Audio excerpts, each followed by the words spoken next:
Welcome, listeners, and Happy New Year. It's the beginning of 2025, and we are kicking off Season 7 with something a little new. This season, I am mixing things up with re-air episodes in between our two live segments that are set to come out starting in February and then again in the fall. So these re-airs are handpicked by me to highlight essential legal topics for small business owners, and I could not think of a better one to start with than this episode on 1099 forms. If you are a small business owner working with independent contractors, this episode is a must listen. With 1099s due by January 31st, you have to make sure that you've got everything prepared to avoid any IRS headaches or audits. Trust me, this is one area you do not want to get wrong.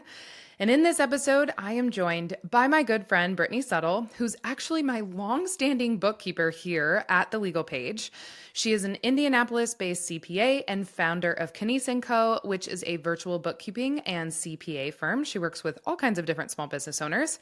And her and I in this episode break down the differences between the key 1099 forms. That's 1099 miscellaneous forms, 1099 NEC forms, and 1099K forms. And I'm going to walk you through how to properly prepare and file them. So we're going to cover who, as an independent contractor that works for you, needs to receive a 1099 form and who doesn't. The $600 threshold for 1099 NECs, so that's non-employee compensation forms, and then this crazy fluctuating threshold for 1099Ks, which is coming from payment settlement entities. We're going to get into that. And then what to do if a 1099 form is sent or received incorrectly from your company.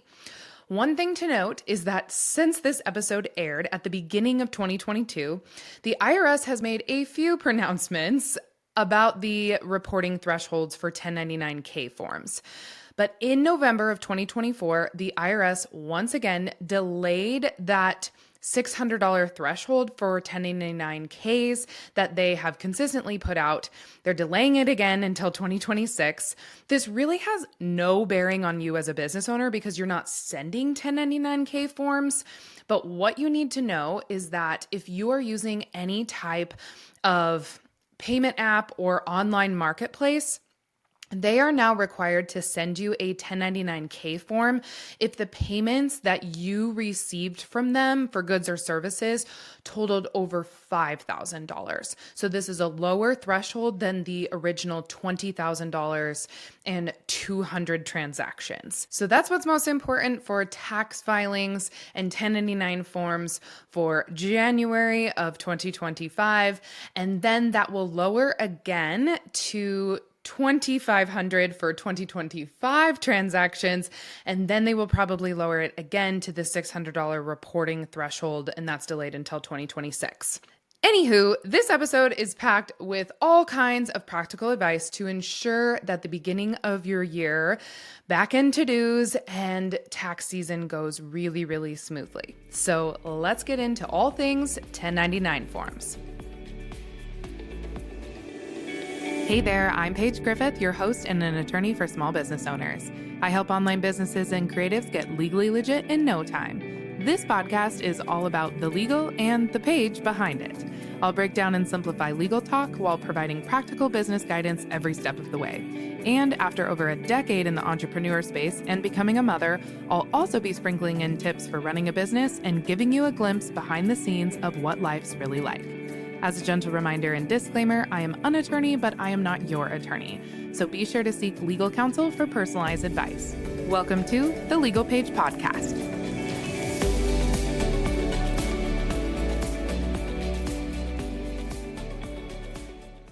Thanks again for listening to today's podcast. Brittney is here with me to talk all about getting your 1099s prepped and ready, and is also here to explain things in an easy to understand way about this big mess that has happened with 1099 forms, changing things up this past year. So Brittney, thank you for joining us today. I really appreciate it. You are so welcome. Yeah, mess is a kind word. It is something. It is something, you guys. And this is, if you listen to any podcast episode and you have contractors, this would be the one to do and take your time and listen to in 2022 at the beginning of the year. So, Brittney, I'm so excited that you're here. Obviously, I know you very well. You've been working for the Legal Paige as our bookkeeper for some time. But I know your journey to where you're at now, kind of from a more intimate level than some of the guests on our podcast episode. But I would like you to tell our listeners kind of who you are, what your evolution has been with your business, and then how, you kind of have the expertise to chat about this stuff with me. Yeah. So I am a CPA and I run a virtual CPA firm that helps basically online entrepreneurs with their bookkeeping, tax. We do consulting work, all of that fun stuff. So I, we're going way, way back, graduated college, accounting finance degree, got my CPA license, worked for a public CPA firm, doing a lot of business tax returns, individual tax returns, working on audits, reviews, all that fun stuff. I know everyone listening is like, wow, that sounds like such a great time. I thought so too. So I got out of that and I went to work for a private company. But in the midst of all of that, I started a personal finance blog called the Benjamins. Very cheeky. And, after a while with that, I kept hitting my head against a wall because it was taking a lot of time. If any of you, I know, Paige, you know this too, like creating content takes a lot of work. And then promoting it is just that times 12. Yeah. So I was trying to monetize that. It was, I was running into roadblocks. So hired a business coach. He was like, why aren't you using like the skills that you use in your day-to-day to help women with their money? Because that's where my passion was. And I was like, light bulb moment. Like, how did I not think of this before? And really found that niche because there were a lot of women who were getting into owning small businesses. That's like one of the best, I think, trends over the past 5 years is that there are so many more women just starting small businesses, but they didn't have someone that they could really rely on to go to for like the money side of things. So started that about 3 or 4 years ago, and it's just kind of snowballed from there. So love what I do. So excited to talk 1099s because I know it's a confusing topic for everyone. And hopefully we can, put it in really simple words so everyone can understand. Yeah. And it's so funny to hear your journey too, because I think I worked with you when you were Britt and the Benjamins until now. Because what's your company's name now? Just so everybody knows. It's called Knies Co, which Knies is my maiden name and no one ever pronounces it correctly because you don't pronounce the K. It's spelled kind of like knife, so everyone thinks the K is silent. So if you ever, talk to me and don't pronounce it correctly, I'm not offended. I always like when you explain your business name because I feel like I always butcher it, which is why I gave you the lead there. If I didn't know how to actually say it, I would butcher it too. So you guys, I've loved how Brittney has kind of evolved. And then, she's obviously completely pivoted out of like the private practice world. And it really is so zoned in on helping women lead like just financially fulfilled lives.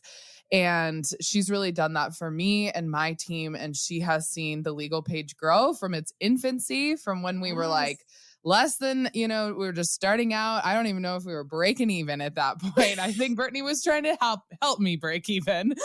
And we were managing expenses like crazy to, we hit like over 6 figures together. That was so fun. Then we had multiple 6 figures. Brittney has just been such an amazing, help with all of our finances and back end, and in particular 1099s. And there was a point at which I was doing 1099s by myself and I had lots of contractors on the TLP team. We've since moved to like a quasi contractor employee business here at TLP. But I think it was maybe 2 years ago, I don't know, whatever, 1 or 2 years ago, where Brittney was like, Paige, I need to file your 1099s for you.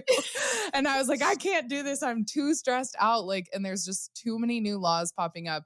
So that's why I wanted Brittney to come on here, because even me, who's a lawyer who deals with small business stuff all day, every day, I understand what's going on with 1099s after researching like crazy about it. But at the end of the day, like I'm still more comfortable handing that off to my CPA to do. But Britt has, we'll talk about this in the episode here as we get into it. But I think since Britt's been working for other business owners filing 1099s, helping to advise people on how to do it themselves, she's also created a 1099 course. And we're going to talk about that here at the end of this podcast episode that really summarizes everything we talk about here, but also literally handholds you through how to do it, because I think it's complicated. So I'm sure you think it's complicated too. Absolutely. All right, so let's just start with the basics.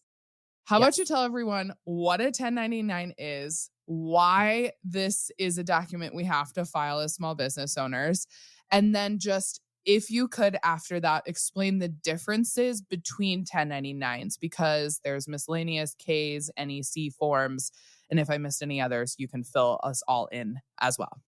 Yes, perfect. So a 1099 is basically an informational form that you as the client basically have to send to your vendor.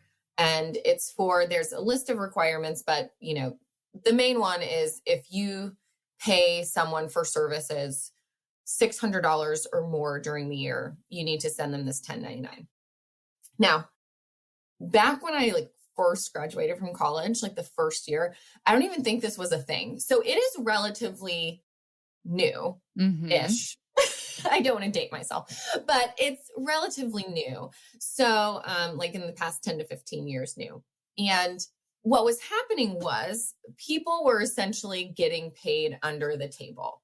And you hear about this all the time. I mean, I'm from a small town. So it's people do babysitting, people still do stuff under the table. We're not going to under the table, right? Yeah. So that's essentially what was going on in a much broader facet before this was a thing.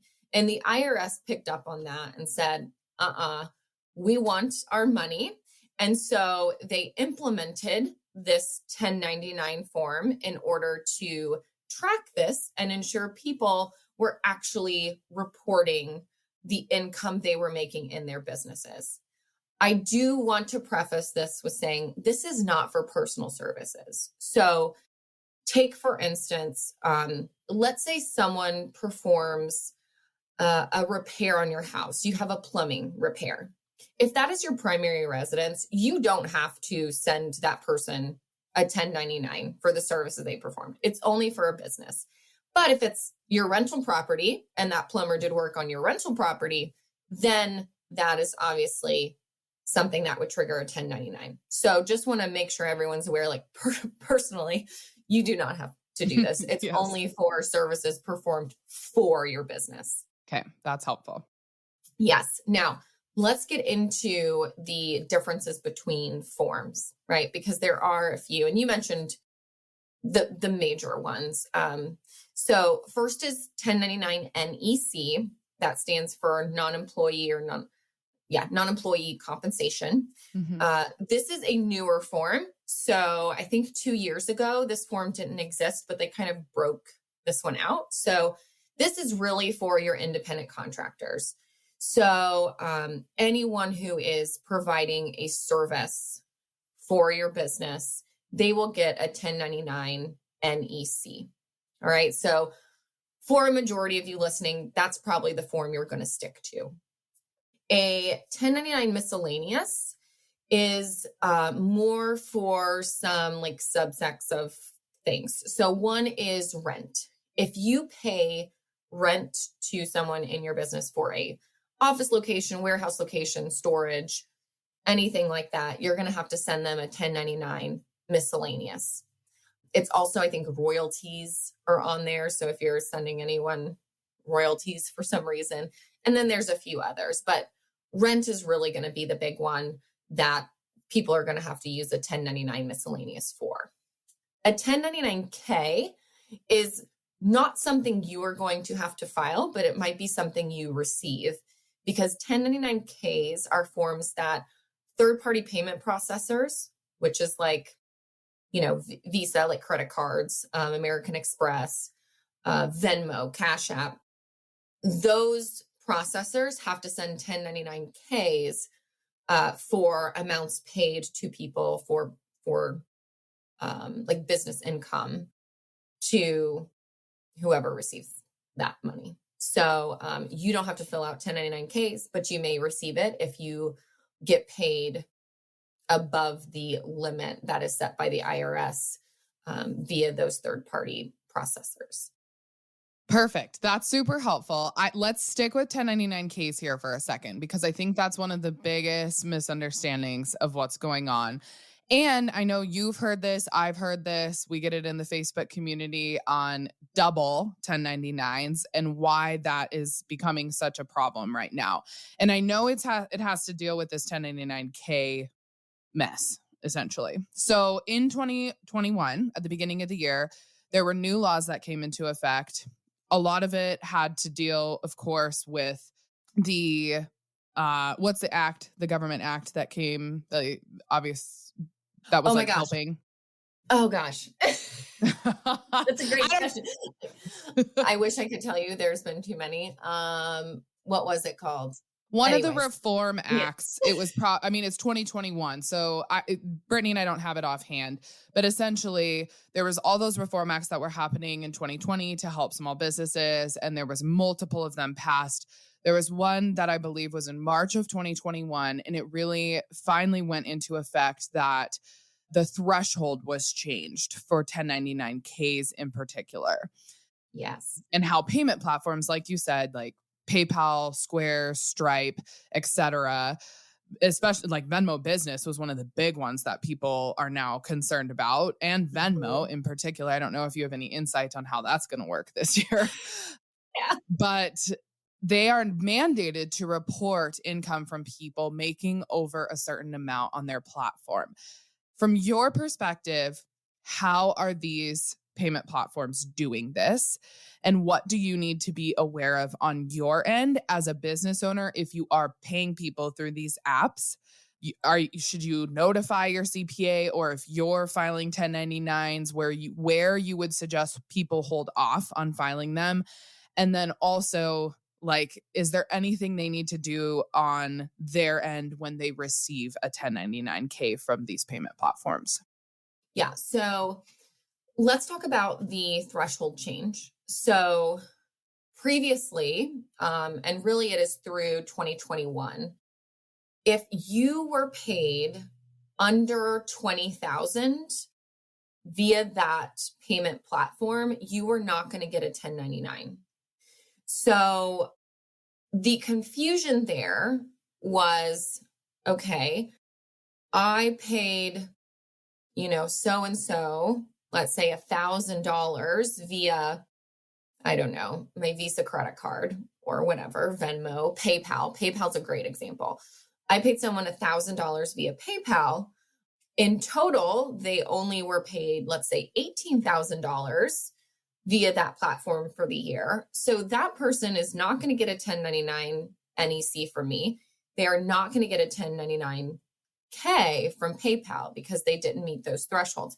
And that's where confusion set in, because vendors are like, hey, you paid me. I'm hearing all this stuff on the internet. Where's my 1099? Well, in fact, you're really, according to those rules, you're not supposed to get one, and you're not getting one. Mm-hmm.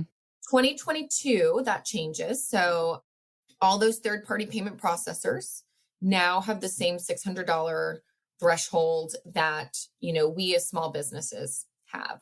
So if you now in 2022 pay someone $1,000 via PayPal, you again still do not send them a 1099, but PayPal will now have to send them one for that amount since it's over 600. Now, I love that you touched on this, where we're talking about like people getting double 1099 for the same amount. Yeah. So a lot of times people, a client will get an email from a vendor saying, hey, you paid me like $1,000, but I didn't get a 1099. Can you send me one? Or maybe they just sent them one anyway because they didn't know that they weren't supposed to send one if they paid them via PayPal. What can happen is they could get that income double reported to the IRS. And to the IRS, then they're seeing that business is earning more than they actually did. They're earning more than what they reported on their tax return. And now the IRS is coming after them for more taxes. Mm-hmm. And some people just, throw in the towel and pay it. Some people, it takes, a ton of time and headache to get it all clarified with the IRS. So I think what a lot of people don't understand is with those 1099Ks and those third-party platforms, it's the total that a person receives from that platform that triggers whether or not they are going to get a 1099K from them.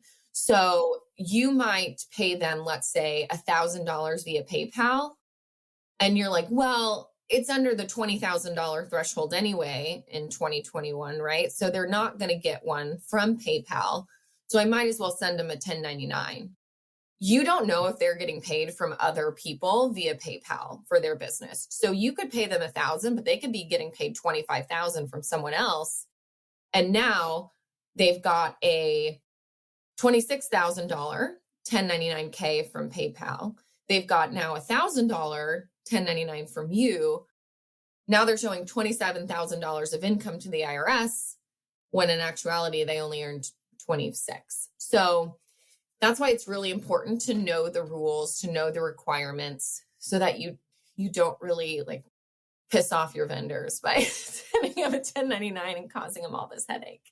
Yeah. So how do you suggest people avoid that? Is it, for 2021, when we filed our taxes, that wasn't such a big deal.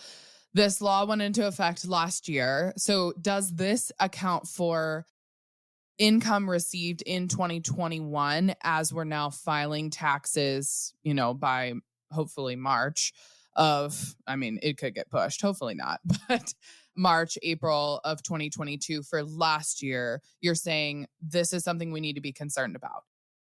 Yeah. So because it's still in effect for 2021, so your 1099s are due by January 31st, and it's for payments made in 2021, right? So you do have to be concerned about that when you're filing them this next year, because the 1099Ks still have that high threshold.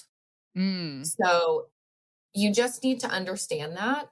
And if you get pushback from a vendor saying hey, I need a 1099, but you paid them via PayPal, you have to understand and know and communicate to them why you cannot send one. Now, you can tell if they want, for tax purposes, to know how much you paid them, you can just email that over. That's fine. Say, hey, I paid you $5,000 this year. Cool. But you're not going to file an official form with the IRS to show that. All right, Britt. So to clarify here, because I get confused on this, I'm sure people are confused on this as we're talking about it. We are recording this in January 2022, which means people are having to file their 1099s as small business owners by January 31st, 2022. Right now, we are talking about payments made in 2021 to contractors via these online payment platforms in 2021, because we're talking about taxes for last year that are going to be filed this year. These are the 1099s we're filing that are due by the end of this month. And this is the issue right now, is I think people, think that certain things went into effect for 2021 when it's actually for 2022, and what you are required to give them. If you paid them, per your scenario, $1,000 via PayPal, what do you do as a business owner? Are we sending them 1099s right now, or are we holding off? You are doing absolutely nothing, and you will always do absolutely nothing. Whether you pay them $1, $7,000 via PayPal, that is always going to be PayPal's responsibility. The only time you send a 1099 is if you are paying via a non-third party method. So that's a check, that is cash, that is a direct bank to bank transfer. So if you are paying via a debit card, a credit card, Cash App, Venmo, PayPal, Zelle, now you don't have to send 1099s for any of those payments. Okay. So forever. So you don't have to worry about it. So if someone, this is a really good example in, the industry I primarily serve, which is the wedding industry.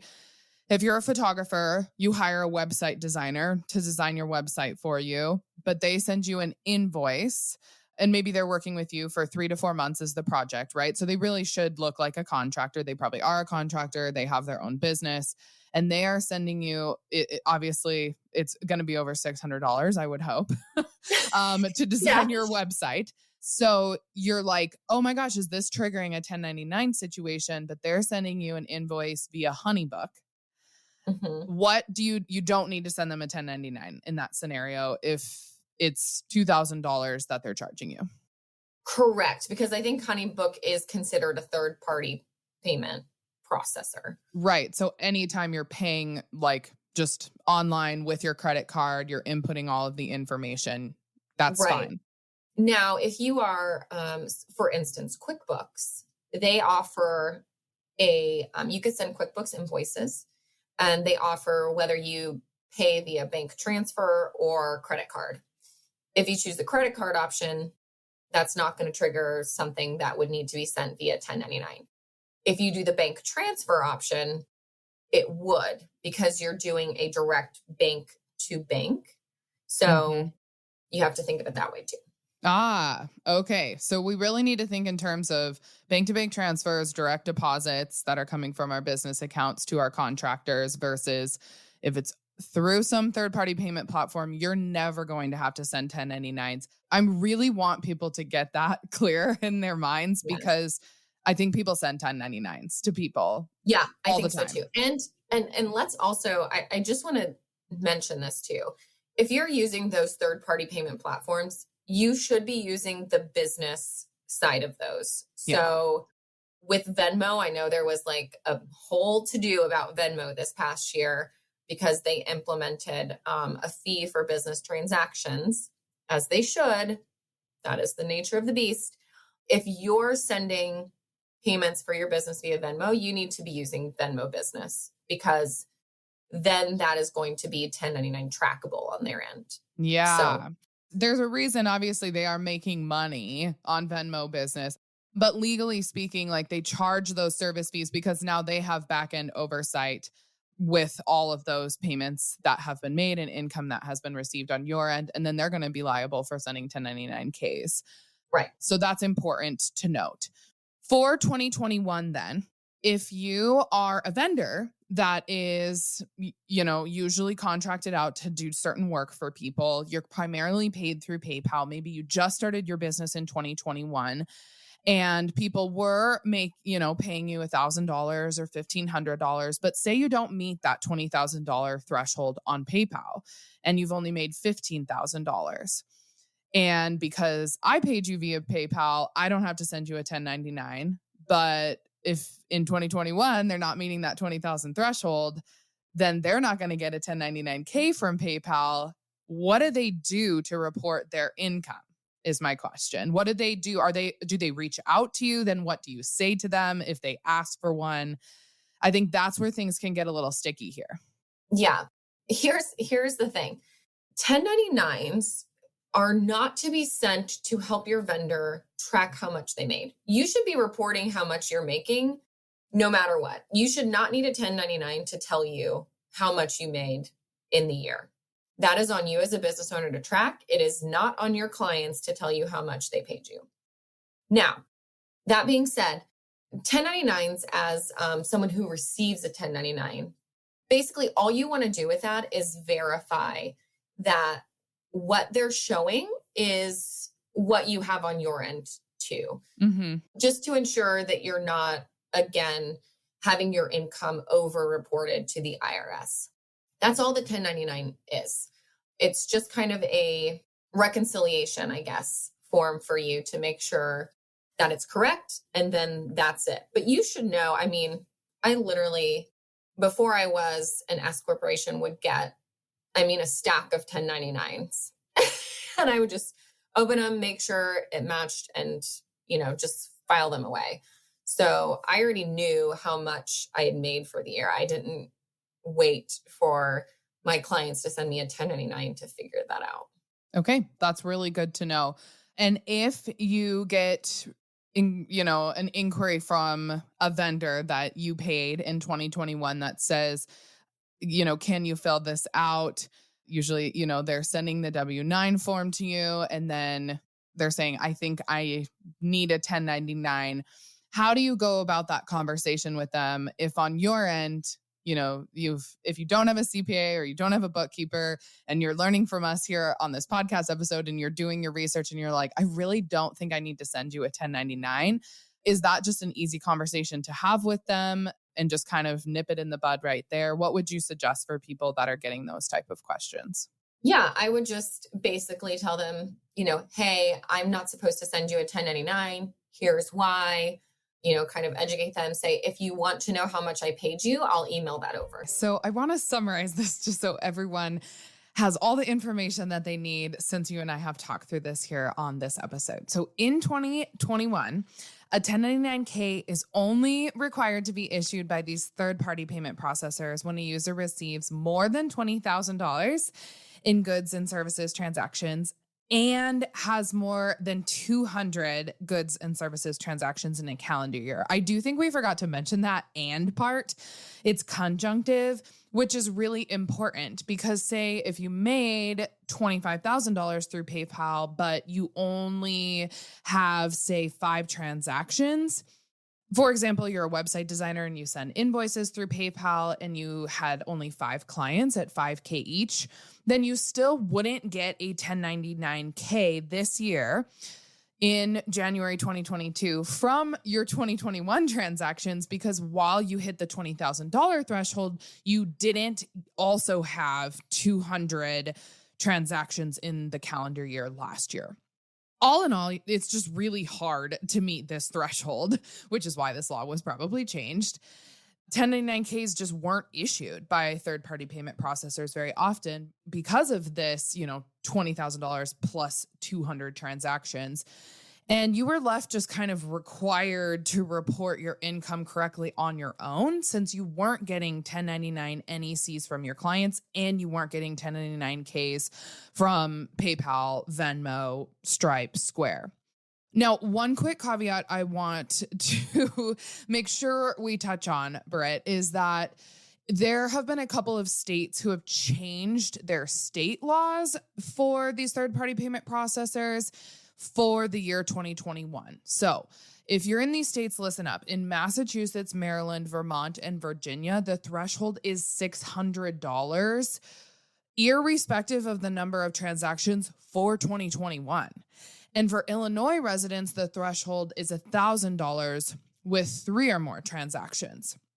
From my knowledge and my research, these are the only exceptions to that, overarching rule of 20,000 plus 200 transactions for the business year of 2021. Again, that is only for last year and what you will potentially be receiving as far as 1099Ks in January 2022, which is this month. Now, for the duration of 2022, then, which is this year, Britt, you're saying this is where the big change happens. And I did just remember the law that went into effect now that I've thought about it as you've been talking. It was the American Rescue Plan Act of 2021. So that law changed this threshold for the third-party settlement organizations, is what it's called in this act. That's the same thing: PayPal, Venmo, Stripe, Square.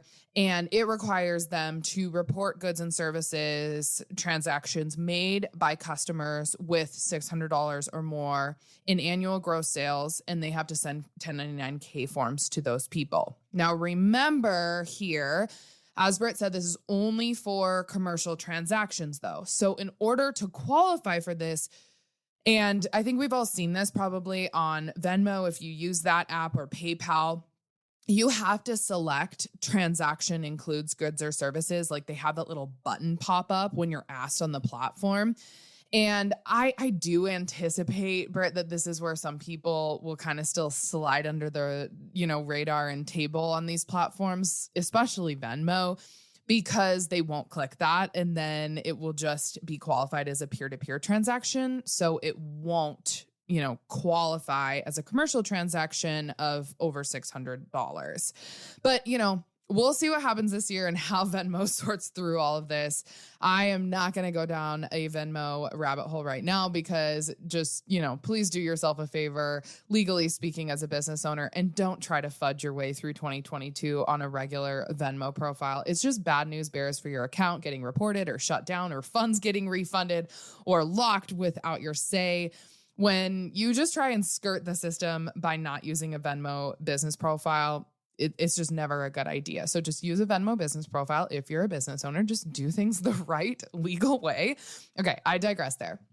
Alas, in full summary, oh my gosh, I just took up so much time, Britt. But, come 2023, January 2023, for all of the money that you made on these platforms this year in 2022, you will be receiving 1099Ks from these platforms if you made over $600 in commercial transactions, which means lots, like hundreds of thousands, if not more, people will be getting 1099Ks come next January 2023. Which means you absolutely will have to pay taxes on that income you received because those third-party settlement organizations are required to report that to the IRS through this 1099K that they're issuing to you. And then the IRS will absolutely get you if you underreport your income because that's already been reported by, Venmo or PayPal to the IRS. So January 31st every year is the deadline to file. What are the ramifications if you don't file in time? Because say someone's listening to this 1 week prior to that deadline and they're freaking out. What do they need to do? Right. So if you file up to 30 days late, it's basically a $50 penalty per form. If you file, let's say 31 days through August 1st, if you file between that deadline and the IRS, kind of audits you and figures that out, they'll fine you a fee of $110. After August 1st, then you will get fined $280. Again, all of this is per form. So if you have 5 forms you didn't file, you're looking at, $1,200, $1,300 that you're going to have to pay in penalties to the IRS. If they find out that you intentionally kind of disregarded this responsibility as a business owner, so they find that you knew you were supposed to do this and you just didn't, it could be up to like $500 and some dollars per form. So it can get very expensive to do, but it's very inexpensive if you do it by the deadline. So you can file these for under, if you want to do it yourself, you can do it for like $5 per form if you want to. So yeah, and I know you talk about that in your course, like the suggested sites for filing 1099s and things like that.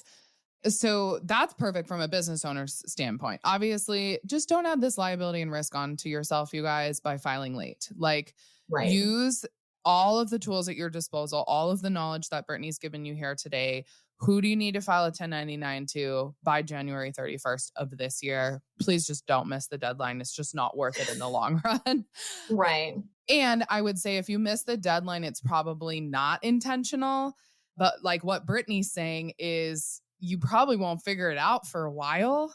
And then you're just going to be bumping up in fines per 1099 that wasn't filed.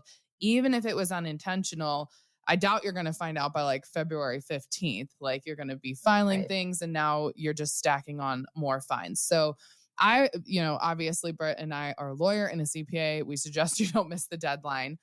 Yes. I love also, Britt, how you explain on the sales page for your course that sending the wrong client a 1099 can cause more work for them.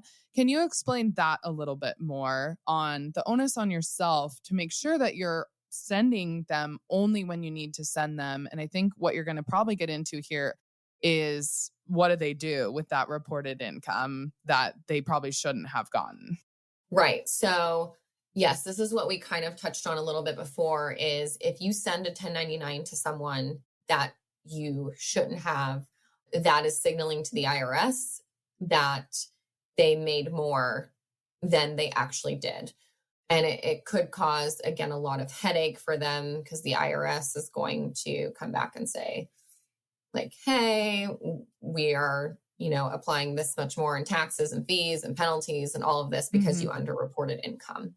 So if you catch that someone sent you a incorrect 1099, or you as the sender figure out that it was incorrectly sent or there's a mistake on there, you can always file a corrected form.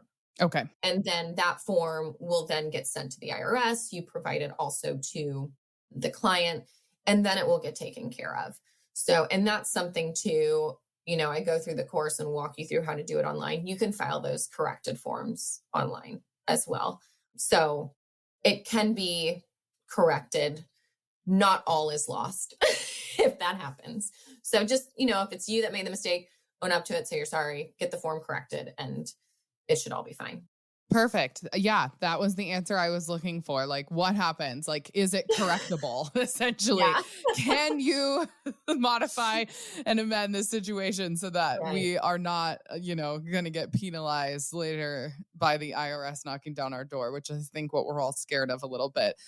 I always say people due diligence here. Like, that is what the IRS is looking for. That's what your CPAs are going to look for. Obviously, if you have your own CPA, then they should be catching these things for you. I always like to tell people, like, they have professional liability insurance for a reason. They're professionals, they're licensed, they have to have those type of insurances. And so, I always like to hire out this type of help, because then they're the ones that are deciphering all of these things. If they send it incorrectly, it's on them to get it corrected. And obviously, their malpractice is on the line. Right. But for people that are DIYing it too, it's really good to know that this is a simple thing that you can change when you catch it in February or March, as you're going through the rest of your finances for 2021 and you're starting to, get your tax return ready to file. Absolutely. Absolutely. Okay, so is there anything else that you think people need to know about 1099s? The one thing I want to clarify here is most of everyone will be filing 1099 NEC forms for this past year of 2021, not miscellaneous forms. I think people are constantly saying miscellaneous right now because that's what they used to be, but now they're all non-employee compensation forms. Right. Correct. Yes. And for 2021, 2022 onward, until the IRS tells us differently. Yeah, until they change it to something else, and we will inform you all of that. And then 1099Ks are not something we need to worry about on our end ever as business owners. It's coming through these third-party payment platforms. You may get some, if you are a vendor, you may get some in February from these third-party payment platforms. If you made over a certain threshold of money, you're probably going to get a ton more come next year in 2023. Yes, correct. Okay. Correct. You should. Anything else that we're missing with 1099s before we kind of sign off here? Yeah, I just want everyone to be aware. I know the big requirement everyone looks at is whether someone made $600 or more, but be cognizant of the fact that there are other qualifications to that. So I know we were going to talk about the course that I have, but that course goes through what those requirements are so that you, again, aren't sending a 1099 that you don't have to, because it's not just the $600. There are a handful of other, qualifications in order to get a 1099. Gotcha. So it's disjunctive is what you're saying. It's $600 or something, or is it and? It's and. So you have to be, $600 and incorporated and not paid via these third-party payment processors. And, there's a couple of them. So you just want to be aware of what those are. All right. So that's conjunctive, you guys. So what I like to say in legal terms is, and so I always suggest you could take away something too from this episode, and versus or is really, really, really, really important to understand. It's important for Britt and I as, professionals in this realm to look at tax laws, look if it says and or. I'm trained on this in contract law all the time as well. Like, what are contracts saying and or?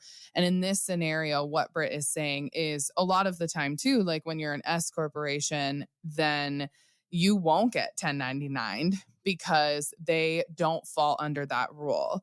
And so, you have to have $600 and XYZ. So just go look at your 1099 laws. You can find this at the irs.gov. It's super easy to find that conjunctive list. Britt talks about this more in her course as well. So this is a really great time, Brittney. I want you to just tell people about your course and why you created it. I am so excited for this course because if I was filing my own 1099s, I would want to take this course so that I knew what the crap I was doing before I actually started doing it. And I think this is a course, of course, that's going to give back to your business time and time again, because you're going to have to do this every single January. And I'm sure you'll update the course if new laws come up, in 2022, in 2023, so on and so forth. So tell us a bit more about the course and why it would be beneficial to people. Yeah. So the course is obviously all about filing annual 1099s. It's under my course catalog that I launched late in 2021 called Prosper Simply. And it's really for business owners who aren't at the point where they're able to hire out. So you're trying to DIY. So the course really walks you through, okay, what are the requirements? So who do I need to send a form to? So we can eliminate, vendors you don't need to send anything to. What form do I need to send? So we make sure we've got the right one. And then how do you actually go about doing that? And we kind of walk you through each of those step by step. We have an online video tutorial actually walking you through one of the online platforms where you can go to file these 1099s. And those online platforms are great because they will send a form to the IRS. They'll file that for you. They'll send a form to your vendor. So everything is taken care of. And bonus, you also get like a little cheat sheet with it as well that you can kind of just plug in information. You can answer questions for each of your vendors and it will tell you yay or nay if you have to send a 1099 to them, which is really helpful too. So we kind of make it really, really easy for you.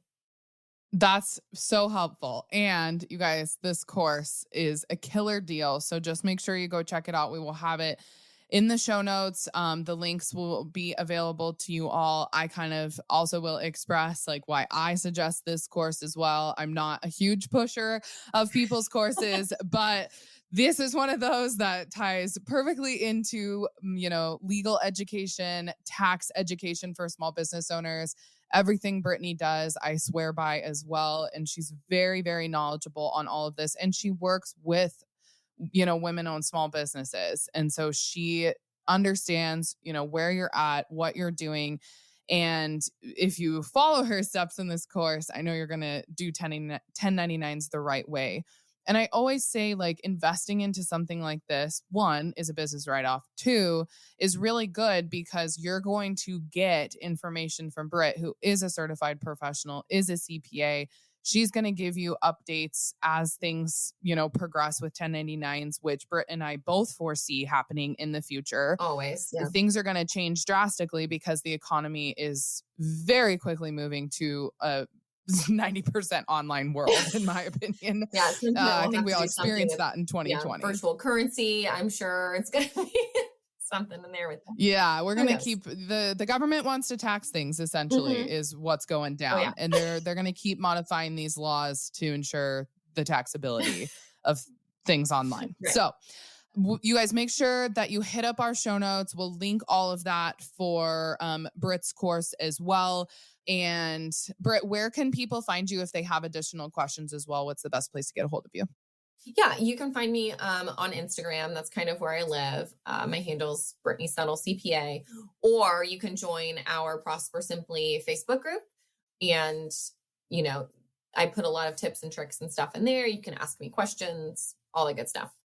Love it. Love it. Love it. I love when you have a solid Facebook group you can get people to where they can just ask questions as well. Yeah. That's what we do here at the Legal Page in the TLP community. So that's really helpful. And I'll remember to link people to your group as well if they have tax questions, because that would make a whole lot of sense to send them that way. Well, thanks so much for jumping on today. I really appreciate it. I hope you all learned a lot about 1099s, and I hope you all file them correctly by January 31st. Thank you so much for tuning in to today's show. Be sure to visit thelegalpage.com for contract templates, blogs, YouTube videos, and additional legal resources. If you haven't already, head over to iTunes and leave me a review and rating. It truly means so much to me to hear your feedback and inspires me to continue creating podcast content. Also, I want to personally invite you to my free Facebook group at tlpfacebook.com, where you will get access to me, my legal team, and thousands of other entrepreneurs in there for unlimited business and legal Q&A. Until next time, my friend.